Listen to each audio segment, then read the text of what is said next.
Wow, it's been a long time since I've done one of these videos. But honestly, I never really thought I would end up in like a drama watching slump. It kind of never occurred to me because it's been so long. Like, I've been watching drama since 2009. But honestly, it's been, I mean, before Kimi Todoke, months have passed since like I've watched the drama. And it's not like I haven't gone through slumps before, because I've gone through some, like with every hobby, like every main hobby I have, like with reading and writing, anime. Yeah, like the only thing I think I haven't like had a slump in is with K-pop. But of course, like my routine, how I consume like K-pop, K-pop related content, Hallyu related content has changed throughout the years. But yeah, I think K-pop is the only thing I haven't gone through a slump with. But yeah, it's just so weird because like back then when, I first started to watch dramas back in 2009, it's been oh my gosh, sorry, it's just I'm thinking about how like it's been 13 years and how it feels like such a long time, but at the same time it just feels like yesterday. It's just really weird, the concept of time and everything. But anyway, like it's been 13 years, and I just remember back then like just the whole like wonder behind stumbling upon Asian dramas. I remember like going from anime to dramas and starting with Boys Over Flowers, then going to Hanajo Irango, and then I tried to watch Meteor Garden, but I couldn't and I dropped it. And then what was it? I found Hanakimi, and then went back to Japan with Hanazakari, and then I think I went back to Korea and saw Coffee Prince, and then I just kept like bouncing from one to another. I remember like I used to focus on, well, first I used to focus on like different adaptations of the same story, and then I was like, okay, I like this actor, I like this actress, let me write their name down as best as I can, and let me research, what they've done, movies, dramas, and let me just stick with that until I get a better understanding on, how to find Asian dramas, and figure out like where to watch them, etc., etc. So there was just a lot to watch, and there's more to watch now. But how do I say, like there was just so much discovery and so much wonder behind like this new thing that I was interacting with, and I just had so much fun, like getting to know the world of dramas and finding fans online, especially in Puerto Rico, and it was just really fun, especially when I found like dramas based on manga and anime. Oh my gosh, I really loved them. Like I think my first one was Hanazakari no Kimi Tachie. I also saw obviously Oran High School Host Clubs. And what I really loved about that one was that just like Hanajo Irango, they had the drama and then they had like a movie to complement and like finish off the story that was presented in the drama, which I honestly love that. I love that about those dramas. And so yeah, it's just really really really fun. And I remember back home in Puerto Rico, I would like stay up late after like finishing all the assignments, everything I had to do with university. I remember like dramas were really such a comfort for me. Like after dealing with the hurdles of life, and honestly the first like 2 years of university were really hard in the sense that obviously it's a big transition, it's a big change of life going from high school to university, not having my friends around, not seeing them every day, which was tough because they were a big source of happiness and comfort for me, but I had to learn how to do things by myself, be in my own company. And so yeah, like becoming a K-pop fan, an Asian drama fan during those 2 years really brought a lot of comfort. I used to get up early, go to the university, and find a good spot where there was good Wi-Fi and sit down and watch an episode before going to class. Yeah, it was really it just added to the happiness behind the wonder of like, oh my gosh, what is all this world of dramas, what's out there to watch, like. And as time went by, I got to meet even more fans locally, like through Facebook groups, and then also we would get to like see each other in person thanks to the K-pop events. And yeah, it was just it was just really fun, like getting to know everybody, talking about our favorite dramas, recommending each other like things to watch, especially like movies, because a lot of people were really into dramas, but it was even trickier to find subtitles for movies. So yeah, it wasn't only just like dramas, it was also like movies involved. And yeah, I made so many awesome friends, and it was just overall mostly a very positive experience. um, yeah. And then I remember like the last job I had back on the island. I made a whole schedule to get me through that job, which I did not enjoy whatsoever. Um, but I would have like a schedule. So like I would have a weekend drama, which if I was lucky enough, the subtitles would be already out that weekend, if not like Monday. And so I had like a couple of dramas for the weekday. So maybe Monday, Wednesday, or Tuesday, Thursday, or Monday, Friday, something like that. It was just most of my days were covered by a drama. And what I would do is I would watch a little bit of the drama during the break, and then a little bit of the drama during lunchtime, and then the rest of the drama either on my commute back home or after eating dinner and whatnot.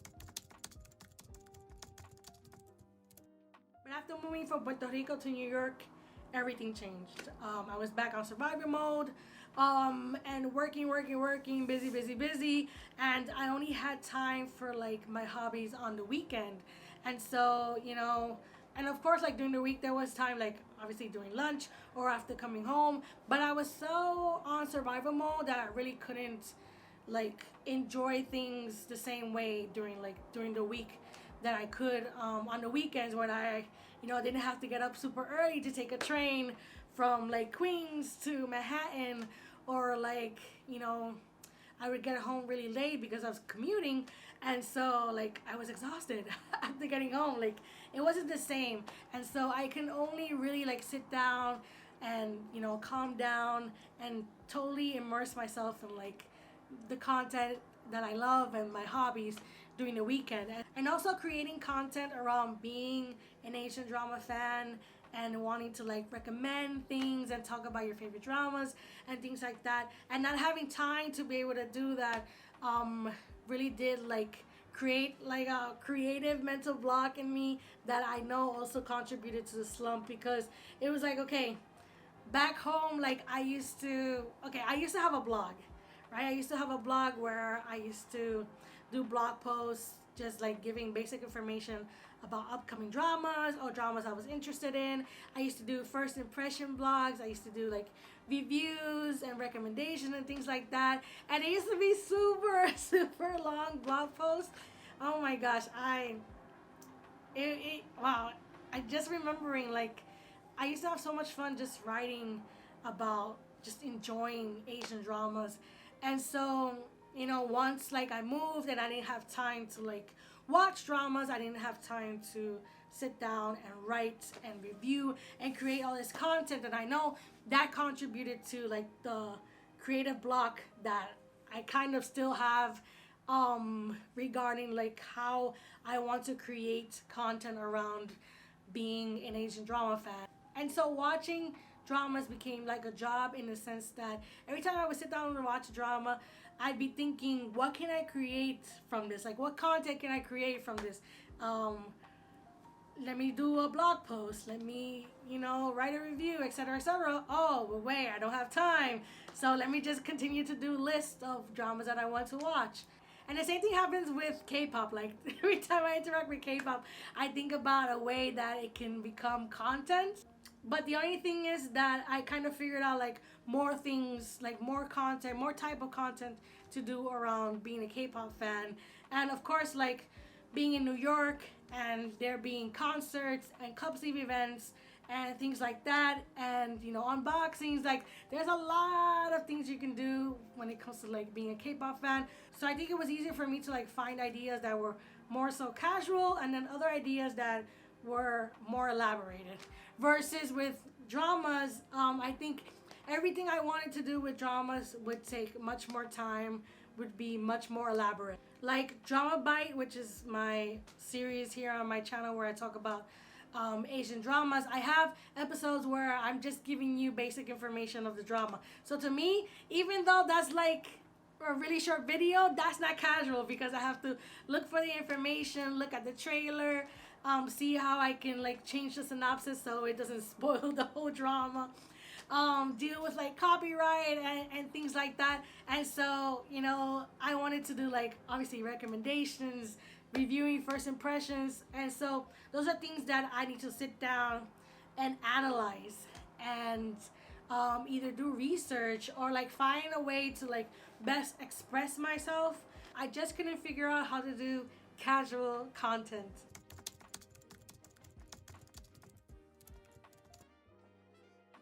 But now, of course, years have passed by. I've gotten better at creating content, writing down ideas, creating like short videos, long form videos. And I feel like now I'm like ready to try to do content around Asian dramas again. I've been thinking about reactions, even though like I have to be careful with like copyright, but I'm really like thinking about doing reactions. I've seen other people react to K-dramas, react to shows and things like that, and I really enjoy, you know, those type of videos. So I'm kind of like thinking about doing that, and then finding ways to like do everything else, like all the ideas I have, finding casual ways to do them, even if it's just me sitting down in my sister's room to like talk to the camera. And even after all that I said, none of this would be happening if it wasn't for Kimi ni Todoke, like the most recent adaptation from Netflix, because like I love Kimi ni Todoke. It's such a cute and endearing story. I watched the anime, I read some of the manga, and I absolutely loved the movie they did a while ago with Miura Haruma, may he rest in peace. Oh my gosh, and honestly, it has been like one of the most endearing and lovely stories that I've had, like such a pleasure to just like, you know, watch be adapted. And so like I was like, oh my god, there's a new version of Kimi ni Todoke, and I was like, oh no, like from how do I say, I was a bit hesitant because like Kimi ni Todoke has like a very like special and soft spot in my heart because it's just such an endearing story of like youth and, you know, friendship and growing up, the transition of, you know, preteen, teenager, young adults, and all the complications and misunderstandings that come about, you know, when one is young. And it was just, I just find it so endearing because the main character, I just loved how she's portrayed, in the sense that I love how endearing she is, how sincere she is. And it's so sad to see like, you know, the misunderstandings around her, but it's just so lovely to see her like make friends. It's just the friendship between like the three female leads is just, it's so endearing. It's just so beautiful, and I don't know, it's just such a lovely, endearing, meaningful, sentimental story. And so I was like, oh my gosh, I don't know if I'm ready to watch this again. And when I saw that all the episodes were available, you know, unfortunately that bad habit again of what content can I create out of this? I was like, okay, so should I do a first impression? Should I do like a review or something like that? But now I was like, forget it. Let me just sit down and watch this drama. Like forget about it. I have so many videos already filmed and edited. I can just, you know, forget about it. So I just sat down. I watched it, I think in 2 or 3 days. I took it really slow because I don't binge shows or dramas, just because I feel like I don't enjoy them as much by binging them. Anyway, so yeah, I sat down, watched Kimi ni Todoke, and I absolutely loved this. Just so lovely to see like Sawako opening up to like Chizuru and Ayane, and like how they got to know each other. And sometimes I just wanted to like punch a couple of people in her class because they were so rude for no reason. Like, I was like, oh my god, but she's so nice, and she just, you know, doesn't know how to talk to people, but she wants to have friends, and everybody's just scared of her. And I'm like, please, somebody, please just be her friend. But yeah, even though I've seen this so many times before, I was like, oh come on, when are they gonna become friends? It's just nostalgic, but just very lovely and endearing. Like, especially the friendship between like Sawako, Chizuru, and Ayane. Oh my god, I just love their friendship, and I love like how every time like she was very thankful to have them in her life, and you know, thankful for like their friendship. I love how she used to like tear up because it was just so important to her. She just felt like so lucky to have them. And I would just be like, oh my god, I'm gonna cry because Sawako is crying because she loves her friends. I'm like, like, oh my god, Sawako, please. Like, it just made me think about like my days in school and all my friends, which, you know, I miss so much, like seeing them every day. Like, it doesn't matter how old I get. I I remember like all the good times we had, and you know, my friend group. I knew them from junior high school, and then we went to the same high school, and so like there. I have a lot of friendships that you know carried on, you know, after high school, and so there's a lot of good memories of us in school. And honestly, like going to school and seeing my friends was always like the best part of my day. Like, just being around people who like genuinely care about you, who genuinely respect you, and who like you literally grown up together and gone through so many changes in life, and just to know how much they care about you and they're cheering you on. It's like it's such a beautiful thing to find, you know, genuine friendship in this world. And so just watching this drama just had me like in tears internally because I was just really missing my friends. And yeah, there's just something about J dramas. I don't know.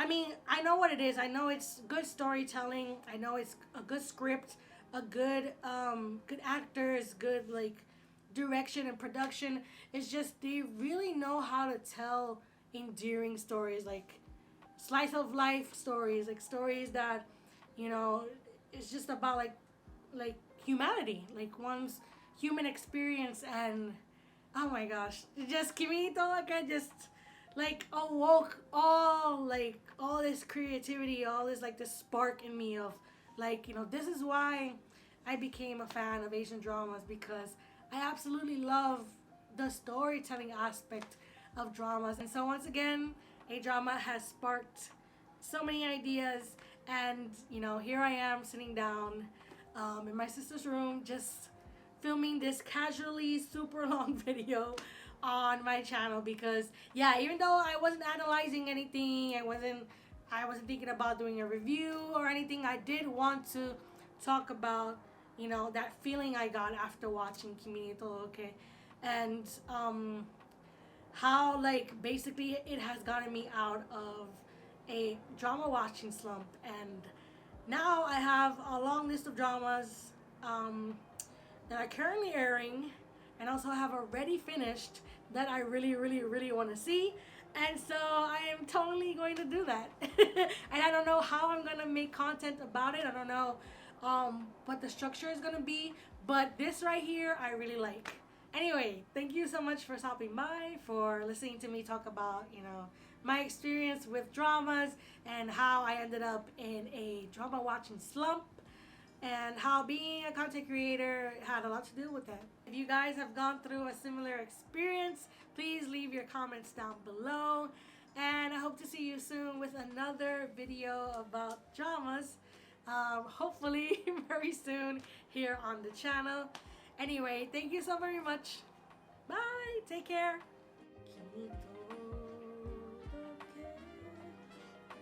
That was what I forgot. I forgot to talk about how much I love the ending song of the drama.